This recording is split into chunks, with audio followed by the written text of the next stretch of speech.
We are now moved to the death lineup. We left Pod Holla, and we are in the death lineup segment talking Warriors basketball.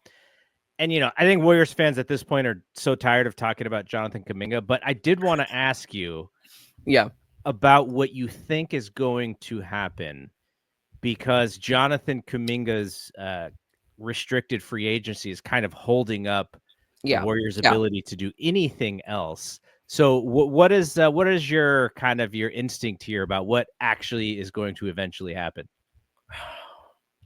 It's tough to say. It changes from day to day based on whatever report comes out and what report you choose to believe.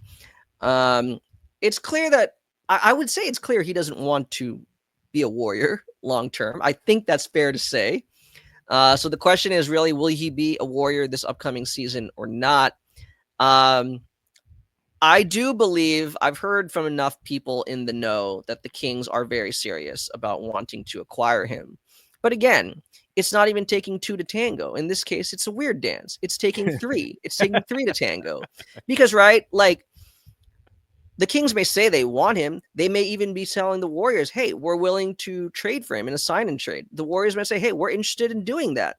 But then Kuminga still needs to agree. Like, am I satisfied with the contract that you're going to sign and trade me for? It seems like the three parties cannot agree to anything. And that's not just the Kings. I know the Suns also registered interest in JK. So I don't know. Like, because I guess beauty's in the eye of the beholder.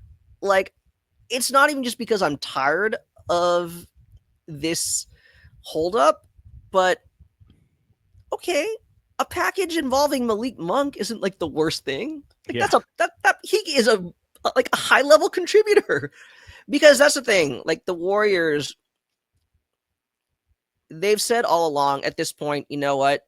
Forget the two timelines. We are trying to win at least one more championship in Steph Curry's remaining years. So if that's the case, like, okay, like, Malik Monk could help win now, or I don't know what Phoenix was willing to send. But all I'm saying is, like, that kind of makes sense to me.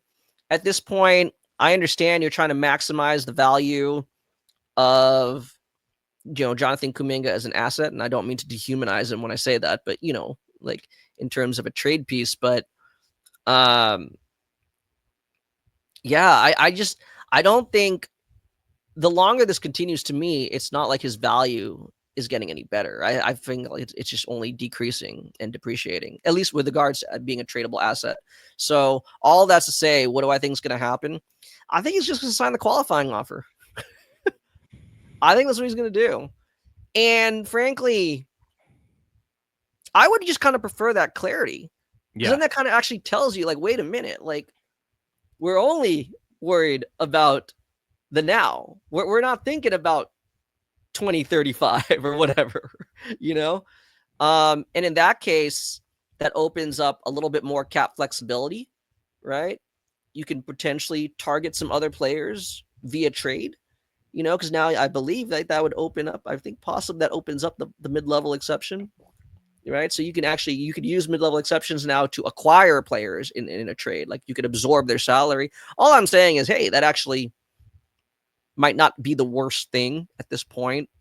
I know Joe Lacob would feel differently, but at this point, you're trying to put together the most competitive roster possible. So I think that's ultimately what's going to happen.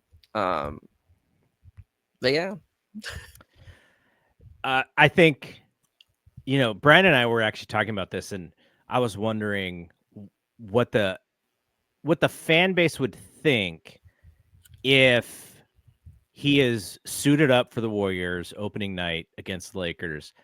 Like, would the fan base be happy to see him? Okay, JK is gonna, help us win this game, or would they be like, this dude does not want to be here. He's only here because he has to be here. And would they turn on him? I'm trying to figure out, like, what the sentiments for JK is going to be. I don't think anybody really blames him, which is the thing. But at the same time, when you make it very clear that you would rather be somewhere else, it's kind of a difficult thing for fans, I think, to kind of go, like, am I rooting for this guy? Am I not rooting for this guy? Like, what's the deal here?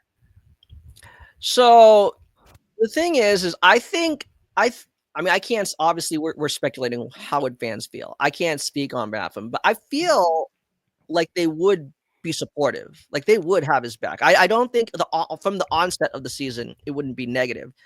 I think where it gets interesting is, again, you've made it clear this is a 1-year deal and it's expiring contract. You're not coming back. At Right. this point, Steve Kerr isn't beholden to Kuminga, like contractually, meaning like he doesn't have to structure his game plan Mm-hmm. in Jonathan Kuminga. And if Jonathan Kuminga does not fit his vision for this upcoming season, and now he's just basically picking up DNP after DNP, how is he going to act? Because we have seen how he acts in the past, and he's gone very public about it. Like, are you then going to become a distraction?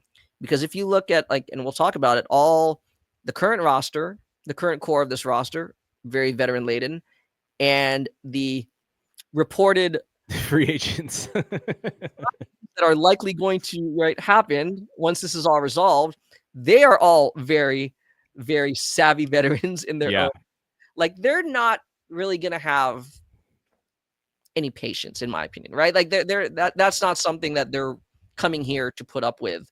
So that's where it's going to be interesting, because if he clearly demonstrates that he is a true locker room distraction, then I think that is where the fans would potentially turn on him, because it's like, hey man, like you're preventing us from getting where we want to go. We being like the players, Warriors, Dub Nation, like we all want to get back, to the mountaintop. So we'll see.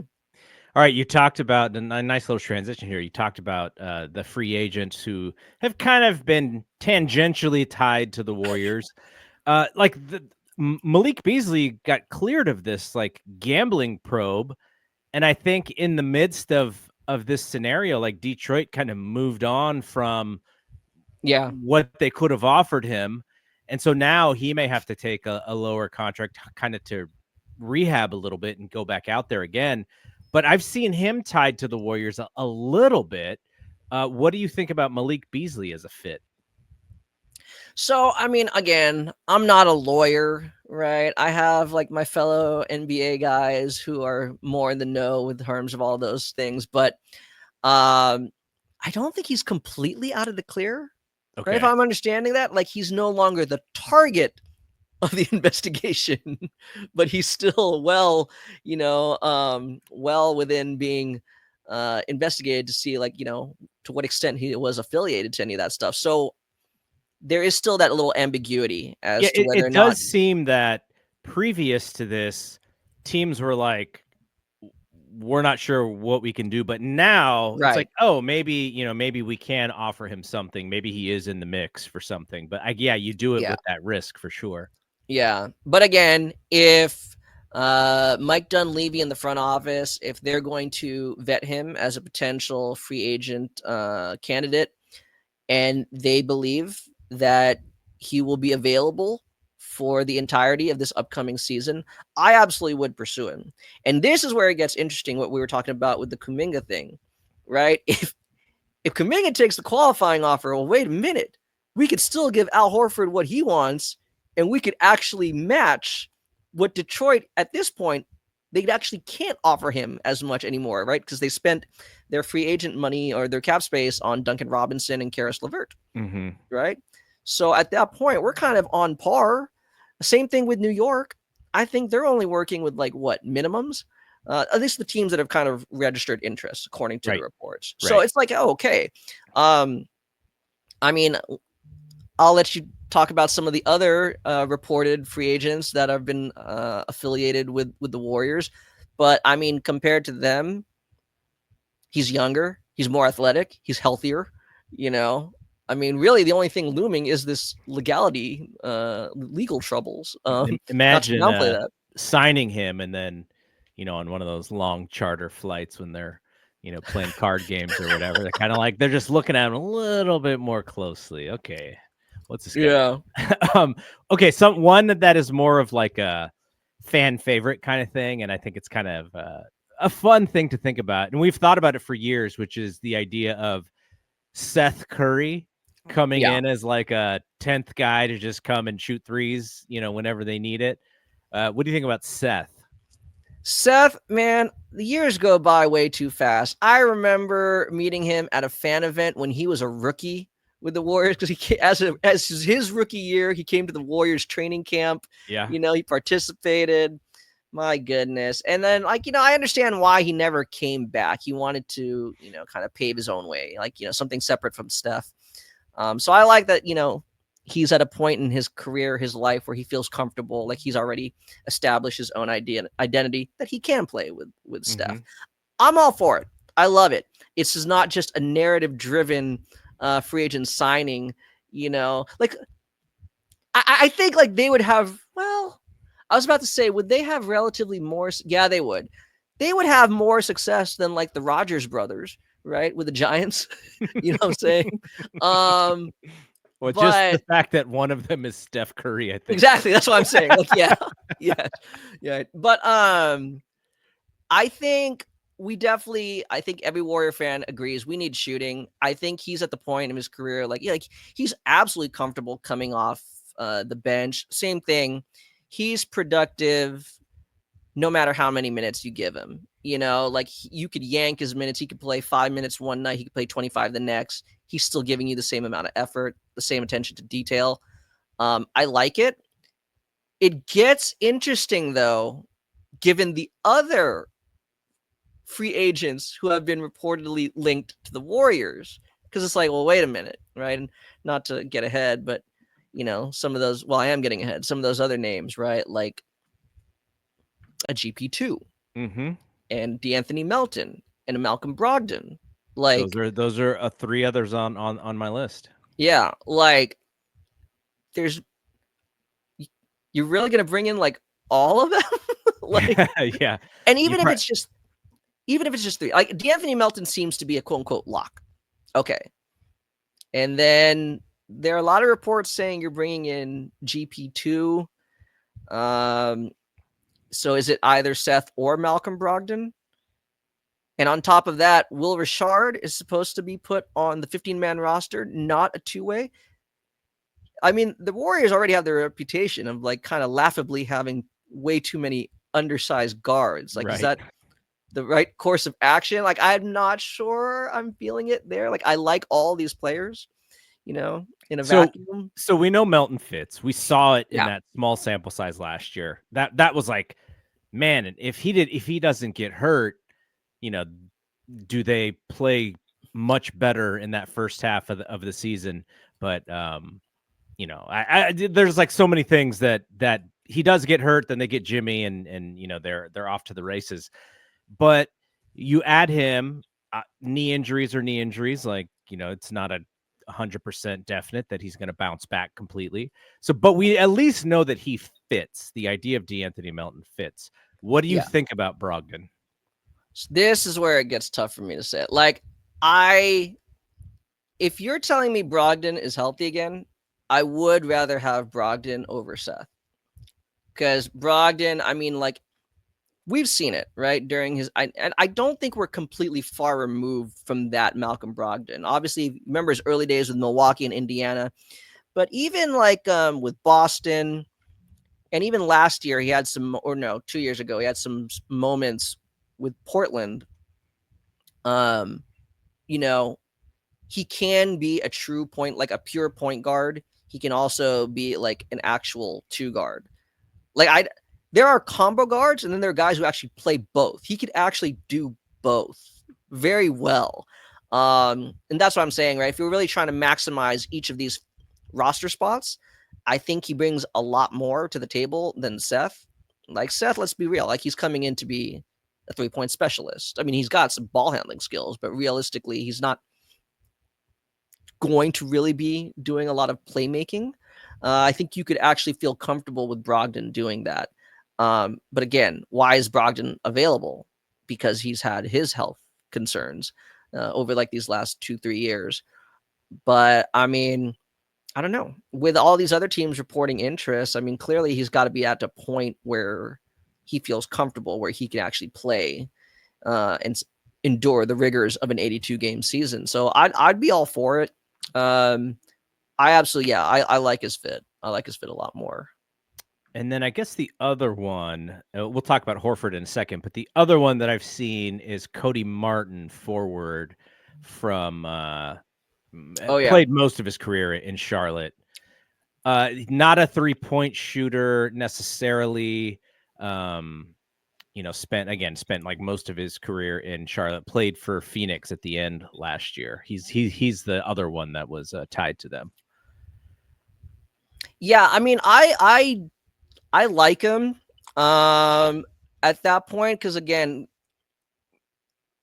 it's tough. Like if it was like Cody Martin versus GP2, I might still lean GP2 just because of the familiarity like the team has and his familiarity obviously with like the system, like what Kerr wants to do. But at that point, if you're going to Cody Martin, I haven't heard his name connected to the Warriors lately, but it was like last week, I think. Yeah, no, but like I'm saying, if you're going to Cody Martin, that means you're actually willing to explore bringing in more size, more length, which is what I feel like we need, which is why I'm not as high on bringing back GP2. Because we basically play GP2 as a 6'2" power forward. Yeah. I'd rather just have like an actual power forward, right? Or like someone with size. So if you're willing to even consider Cody Martin, are they still willing to consider Trey Lyles? I like Trey Lyles a whole lot more. You know, I think we need a little bit more, again, size, length in the front court. You know, he has the ability to, shoot from distance. He can stretch the floor.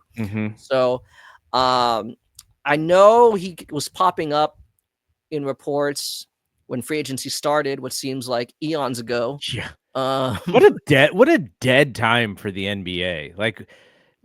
They've effectively with the CBA and this just the way that the cap works and nobody can really spend it. Like they've killed a lot of their offseason because no moves are really able to be made. So you're just like, what a joke that whole thing was. Like NFL's like, thanks guys. Like we have the whole run here. I'm thankful for the WNBA. Like at least I got something to pay attention to. But man, the NBA, the free agent, like post those first few days in July, it's just been dead.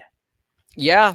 I mean, hey, that's cool. I can, invest my full focus and attention on the WNBA, which I've truly enjoyed. But yeah, I mean, it's like there's not too much to discuss, and especially in Dub Nation.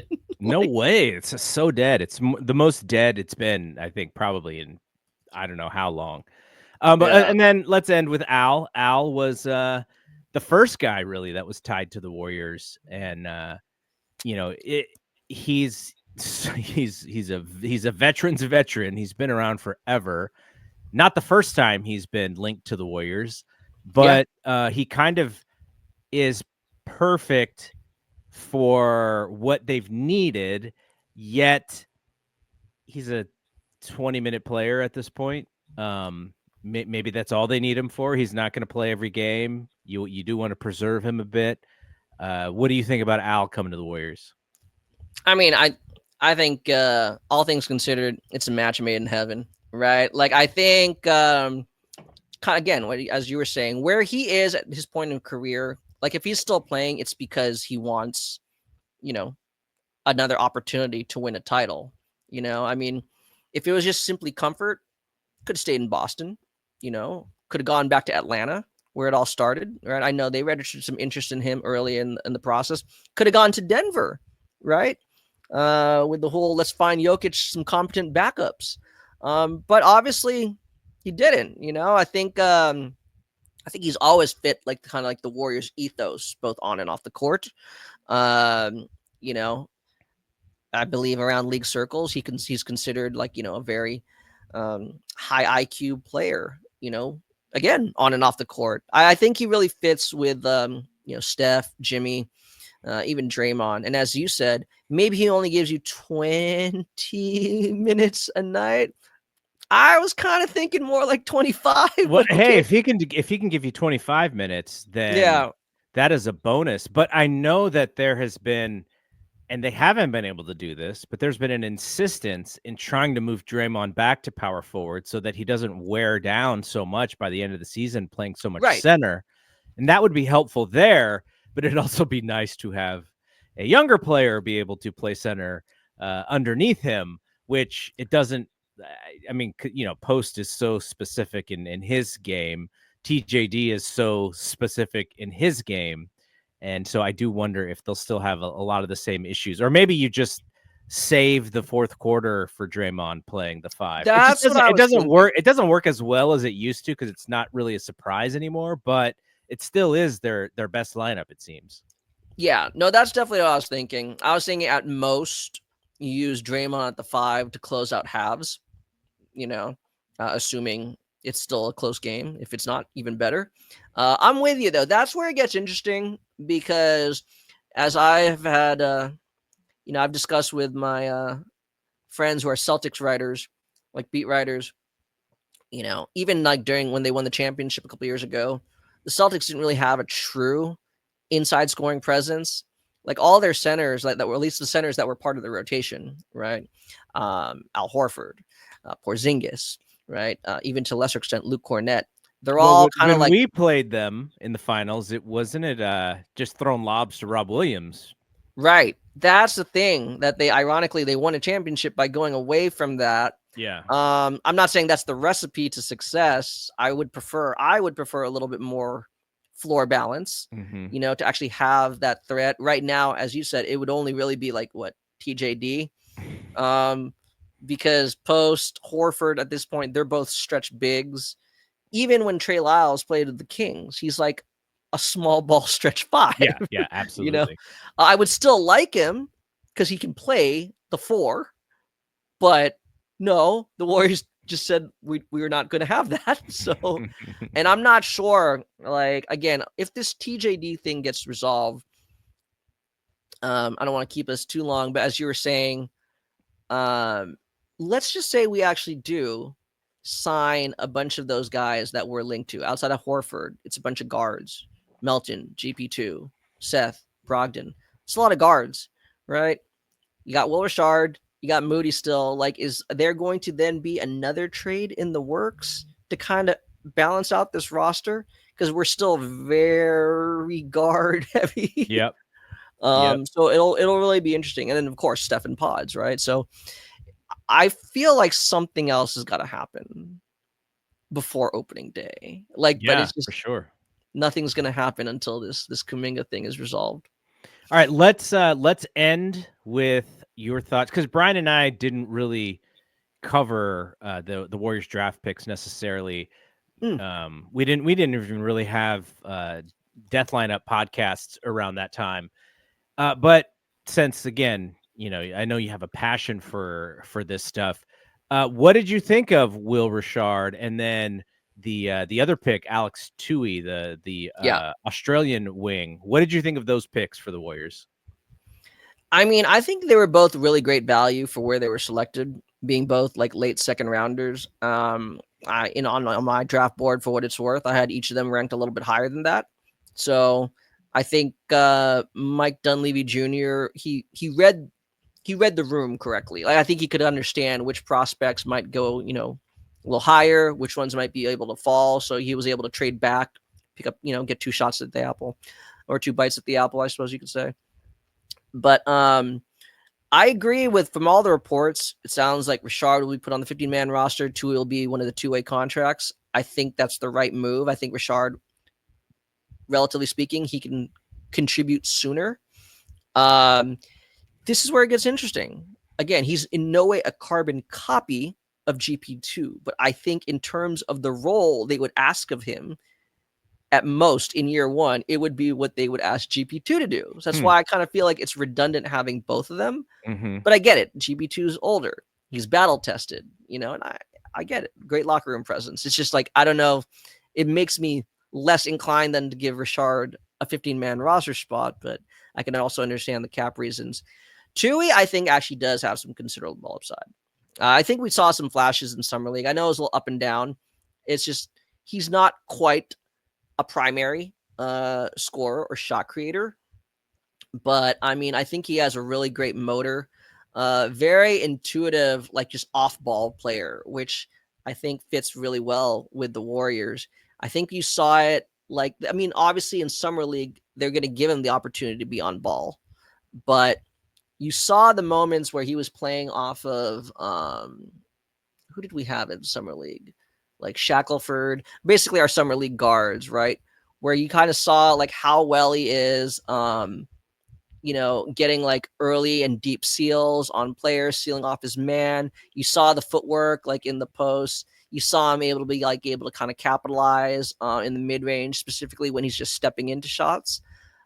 It's the type of guy you'd want, and he has a lot of like size and length, so kind of like a combo forward. I definitely understand how he could fit in the Warriors, but like I said, yeah, he'll probably need this season to kind of acclimate to the NBA. But I definitely like the upside. I think it's a worthwhile pick.